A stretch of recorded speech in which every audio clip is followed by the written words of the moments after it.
महायुतीमध्ये जर आपण बघितलं, महाडिक असतील, महाडिक कुटुंबीय असतील, त्यासोबतच प्रकाश आंबेडकर असतील, हसन मुश्रीफ असतील, यांनी एक प्रचाराचा झंझावात केलेला होता। आणि महाविकास आघाडीकडून जर आपण बघितलं तर सतेज पाटील एकाकी लढा देत होते, प्रचार सभा घेत होते। मात्र कुठेतरी या सगळ्या लढतीमध्ये महायुतीचा बोलबाला पाहायला मिळतोय। पुढली मोठी आणि महत्त्वाची बातमी, नावरे चिरूर झेडपीत फेर मतमोजणीची मागणी करण्यात आलेली आहे। भाजपकडनं फेर मतमोजणीची मागणी झालेली आहे। भाजपच्या मालती पाचरणे तिथे पराभूत झालेल्या आहेत आणि त्यांच्याकडनं आता फेर मतमोजणीची मागणी। राष्ट्रवादीच्या वृषाली वाळके केवळ 126 मतांनी विजयी झालेल्या आहेत, त्यामुळे तिथे आता फेर मतमोजणीची मागणी करण्यात आलेली आहे। ती मान्य होते का?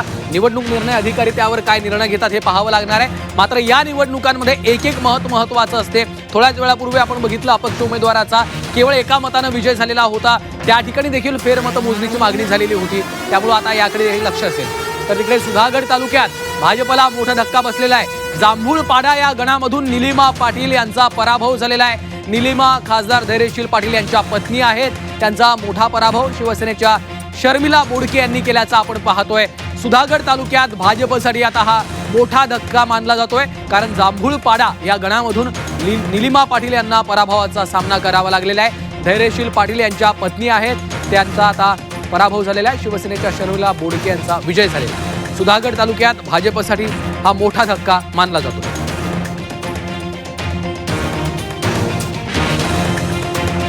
खासदार धैर्यशील पाटील यांच्या पत्नी निलिमा त्यांचा पराभव झालेला आहे। शिवसेनेच्या शर्मिला बोडके यांनी त्यांचा पराभव केलेला आहे, त्यामुळे भाजपला सुधागड तालुक्यामध्ये मोठा धक्का बसल्याचा आपण पाहतोय। आणखी एक महत्त्वाची बातमी, भाजपचे माजी खासदार सुधाकर शृंगारे यांना धक्का बसलाय। सुधाकर शृंगारे यांच्या मुलीचा या निवडणुकीत पराभव झालेला आहे। लातूरच्या रोहिणा गटातनं पराभव झाल्याचा आपण पाहतोय। सुधाकर शृंगारे यांच्या मुलीला पराभवाचा सामना करावा लागलेला आहे, त्यामुळे भाजपचे माजी खासदार असलेल्या शृंगारे यांना देखील हा मोठा धक्का मानला जातोय, कारण त्यांच्या मुलीचा मोठा पराभव या निवडणुकीमध्ये झालेला आपण पाहतोय। सुधाकर शृंगारे यांच्या मुलीचा पराभव झालेला आहे। भाजपचे माजी खासदार सुधाकर शृंगारे यांना पराभवाचा सामना करावा लागलेला आहे। त्यांच्या मुलीचा मोठा पराभव झालेला आहे। त्यांची मुलगी निवडणुकीच्या रिंगणात होती, मात्र त्यांना पराभवाचा सामना करावा लागलेला आहे, त्यामुळेच हा सुधाकर शृंगारे यांच्यासाठी देखील मोठा धक्का मानला जातो। आणखी एक महत्त्वाची बातमी पुढे येते आहे। परभणीच्या गंगाखेडमध्ये भाजपचा बोलबाला। झेडपीच्या 7 पैकी 5 जागा भाजपच्या ताब्यात जाताना आपल्याला दिसत आहेत। शिवसेना राष्ट्रवादीला प्रत्येकी 1 जागा मिळालेली आहे। झेडपीच्या 7 पैकी 5 जागा भाजपच्या ताब्यात जाताना आपल्याला पाहायला मिळत आहेत। परभणीच्या गंगाखेडमधलं हे चित्र आहे। भाजपचा बोलबाला आपल्याला परभणीत पाहायला मिळतोय। जिल्हा परिषदेच्या 7 पैकी 5 जागा त्यांनी विजय प्राप्त केलाय, तर शिवसेना राष्ट्रवादीला प्रत्येकी 1 जागा मिळताना दिसतेय। पुन्हा एकदा झेडपीच्या या निवडणुकीमध्ये भाजपचा बोलबाला आपल्याला वरचष्मा परभणीमध्ये पाहायला मिळतो। 7 पैकी 5 जागांवर भाजपनं विजय प्राप्त केलेला आहे आणि शिवसेना राष्ट्रवादीच्या ताब्यामध्ये एक जागा, प्रत्येकी एक जागा जाताना आपल्याला पाहायला मिळतो। परभणीतलं हे चित्र आहे। परभणीच्या गंगाखेडमध्ये भाजपचा बोलबाला आपल्याला दिसतोय। 7 पैकी 5 जागा भाजपनं ताब्यात घेतल्यात, तर ज्यांचा विजय झालेला आहे त्या विजयी उमेदवारांकडनं विजय जल्लोष केला जातोय। ठिकठिकाणी राज्यात भाजप असेल, शिवसेना असेल, राष्ट्रवादी काँग्रेस असेल, विजय उमेदवारांकडनं विजय जल्लोषाला सुरुवात झाली। तर धाराशिवच्या नायगाव गटात भाजपनं विजय नोंदवलेला आहे। भाजपचे उद्धव शितोळे पाटील हे विजयी ठरलेले आहेत। महत्त्वाची बातमी, नायगाव गटातनं त्यांनी विजय प्राप्त केलेला आहे। उद्धव शितोळे पाटील यांनी आपला विजय नोंदवलेला आहे। धाराशिवच्या नायगाव गटातनं भाजपचा विजय होताना आपल्याला दिसतोय। धाराशिव मधलं चित्र आहे, भाजपचे उद्धव शितोळे विजय। तर मुळशीच्या पौड गणात एनसीपी उमेदवार विजयी ठरलेले आहेत। राष्ट्रवादीच्या काजल मोरे यांचा तिथे विजय झालेला आहे। मुळशी तालुका अध्यक्ष अंकुश मोरे यांची मुलगी राष्ट्रवादीच्या काजल मोरे यांचा विजय झालेला। मुळशीच्या पौड गणामध्ये एनसीपी उमेदवाराचा विजय झालेला आपण पाहतोय। काजल मोरे यांनी विजय प्राप्त केलेला आहे। मुळशी तालुका अध्यक्ष अंकुश मोरे यांची मुलगी आहे, त्यांचा विजय त्या ठिकाणी होताना आपल्याला पाहायला मिळतोय। राष्ट्रवादीकडनं काजल मोरे या निवडणुकीच्या रिंगणात होत्या, त्यांनी आता विजय प्राप्त केल्याचा आपण पाहतोय। राष्ट्रवादी पुन्हा एकदा चांगली कामगिरी करताना पुणे जिल्ह्यामध्ये आपल्याला दिसतेय। जिल्हा परिषद आणि विशेषतः पंचायत समितीमध्ये राष्ट्रवादी काँग्रेसची चांगली कामगिरी, विजयी कामगिरी होताना आपल्याला पाहायला मिळते। तर जोरदार सेलिब्रेशन आता विजयी उमेदवारांकडनं देखील ठिकठिकाणी केलं जात आहे.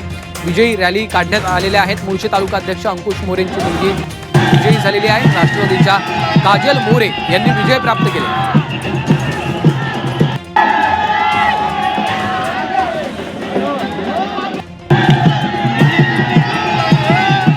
ठिकठिकाणी आता जल्लोषाला सुरुवात झालेली आहे. विजयी उमेदवारांचे कार्यकर्ते असतील, पदाधिकारी असतील, त्यांच्याकडनं विजयी जल्लोष केला जातोय. फटाक्यांची आतषबाजी केली जाते. जोरदार घोषणाबाजी देखील होतीये. गुलाल उधळला जातोय. आपण पाहतोय ही दृश्य. विजयी रॅली निघालेली आहे. ठिकठिकाणी आता राज्यभरात जोरदार सेलिब्रेशन विजयी उमेदवारांच्या वतीनं केलं जातं. राष्ट्रवादीच्या काजल मोरे यांनी विजय प्राप्त केलेला एक महत्त्वाची बातमी. मुळशी तालुका अध्यक्ष अंकुश मोरे यांची मुलगी त्यांनी आता विजय प्राप्त केलेला आहे. राष्ट्रवादीकडनं काजल मोरे या निवडणुकीच्या रिंगणात उतरलेल्या होत्या. मुळशीच्या पौड गणात एनसीपी उमेदवार काजल मोरे यांनी विजय नोंदवलेला आहे. मुळशी तालुका अध्यक्ष अंकुश मोरे यांच्या त्या कन्या आहेत.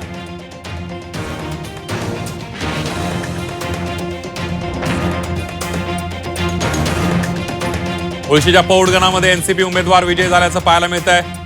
राष्ट्रवादीच्या काजल मोरे यांचा विजय झालेला आहे. मुळशी तालुका अध्यक्ष अंकुश मोरे यांची मुलगी आहे काजल आणि त्या विजय झाल्याचं पाहायला मिळत आहे. राष्ट्रवादीनं एक जबरदस्त घोडदौड कायम ठेवलेली आहे. पुणे जिल्हा परिषद आणि पंचायत समितीमध्ये मोठा पक्ष राष्ट्रवादी ठरताना पाहायला मिळतोय. यानंतर बघूया पुढली एक महत्वाची आणि मोठी बातमी. सुनील तटकर यांचे मेहुणे विजय झालेले आहेत. रायगड मधली एक मोठी बातमी. अजय बिरवटकर यांचा विजय झालेला. आताच्या घडीची सगळ्यात मोठी बातमी आपण बघतोय. सुनील तटकर यांचे मेहुणे विजय झालेले आहेत. अजय बिरवटकर यांचाही विजय झाल्याचं पाहायला मिळत आहे. यानंतर बघूया पुढली एक महत्वाची आणि मोठी बातमी. राणे बंधूंनी सिंधुदुर्गचा गड राखलेला आहे. शिवसेना भाजपची बहुमताकडे वाटचाल सुरू असल्याचं पाहायला मिळत आहे. भाजपचे 20 तर शिवसेनेचे 8 उमेदवार विजय झालेले आहेत.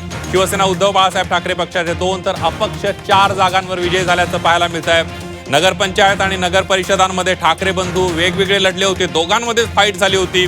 मात्र आता जिल्हा परिषद आणि पंचायत समितीच्या निवडणुकीमध्ये ठाकरे बंधू एक दिलानं निवडणुका लढलेल्या आहेत आणि दोन्ही पक्षांची या ठिकाणी सत्ता येताना पाहायला मिळते आहे. राणे बंधूंनी सिंधुदुर्गचा गड राखल्याचं पाहायला मिळत आहे. शिवसेना भाजपची बहुमताच्या दिशेनं वाटचाल सुरू आहे. भाजपने 20 जागांवर तर शिवसेनेनं 8 जागांवर विजय मिळवलाय. ठाकरेंची शिवसेना कोकणात कमी पडली आहे. 2 जागांवर केवळ विजय मिळवल्याचं पाहायला मिळत आहे. तर अपक्ष 4 ठिकाणी विजय झालेले आहेत. म्हणजे अपक्षांच्या पेक्षा ठाकरेंच्या शिवसेनेचा जो विजय आहे, विजयी आकडा आहे, तो कमी असताना कोकणामध्ये पाहायला मिळतोय.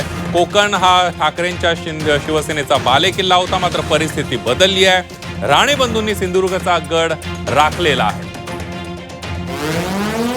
त्यानंतर बघूया पुढली एक मोठी आणि महत्वाची ब्रेकिंग बातमी. नान्नज बीबी दारफळ मध्ये झेडपी गटामध्ये भाजपचा उमेदवार झालाय. माजी जिल्हा परिषद अध्यक्षाचाच पराभव झालेला आहे. नान्नज आणि बीबी दारफळ झेडपीमध्ये भाजपचा विजय झालेला आहे. तर बीबी दारफळ गटामध्ये जिल्हा परिषदेच्या माजी अध्यक्षाचा पराभव झाल्याचं आपल्याला पाहायला मिळतंय आणि त्या ठिकाणी भाजपनं मुसंडी मारलेली आहे. दृश्य आपण बघतोय. जे विजय उमेदवार आहेत ते जल्लोष करताना पाहायला मिळत आहेत.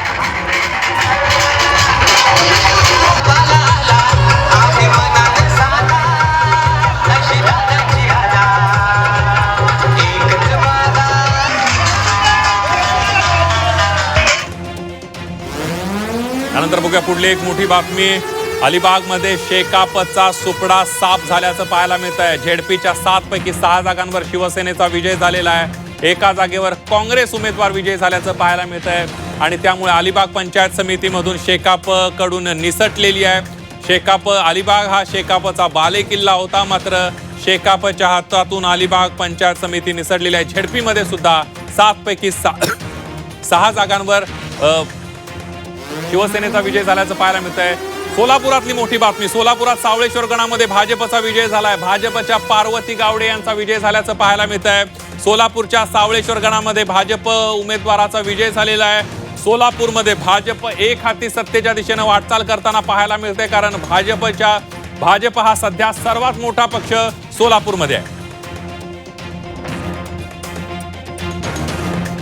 सोलापूर सावळेश्वर गटामध्ये भाजपच्या पार्वती गावडे यांचा विजय झाल्याचं पाहायला मिळत आहे. त्यामुळे सोलापूर झेडपी मधून सुद्धा काँग्रेसचा सुपडा साफ होणार का, अशाच पद्धतीचे हे सगळे निकाल